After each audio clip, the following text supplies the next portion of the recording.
vaznidan, go'shtlardan, yog'lardan tashqari ichakdagi shlaklarni o'zi 10-15 kilogrammgacha bo'ladi qorni katta insonlarda.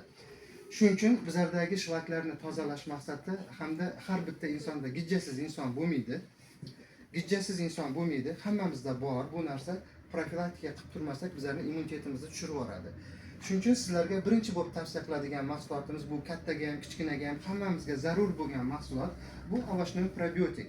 Bu Germaniya brendi ostida tayyorlangan bo'lib, bu mahsulotni asosiy tarkibida ovoclardan tayyorlangan, ichiga probiotik qo'shilgan, oshqovoqdan, boshqa sabzavotlardan tayyorlangan bo'lib, tarkibida probiotiklardan boyitilgan, ichak muhitini oziqlantiruvchi zamburug'lar bilan boyitilgan bo'lib, bu sizni immunitetingizni ko'tarishga yordam beradi. Gijjalardan xalos bo'lishga yordam beradi.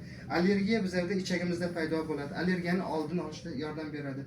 Teringizda dog'lar, problemalar, ugrevoy sim, qora dog'lar bo'lsa, sizni ham ichaklaringizni, jigarlaringizni tozalashda yordam beradi.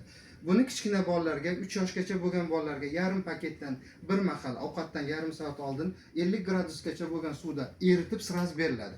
Agar suvda eritilib uzoqroq vaqt qolib ketsa, buni tarkibida живой mikroorganizmlar, tirik muhit nobud bo'lib qoladi. Shuning uchun tez-tez aralashtirib sraz iste'mol qilish kerak. Kattalarga esa ichi qotadigan insonlarning ichini zo'r keltiradi. Kattalarga dasha bittadan 2 mahal tavsiya qilsak ham bo'ladi. Ertalab ovqatdan yarim soat oldin, kechasi uyqudan oldin.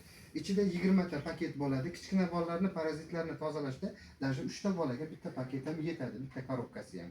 Kattalarda esa bitta korobka bitta insonga. Agar 2 mahal ichsangiz, ikkita bir kursga to'g'ri keladi.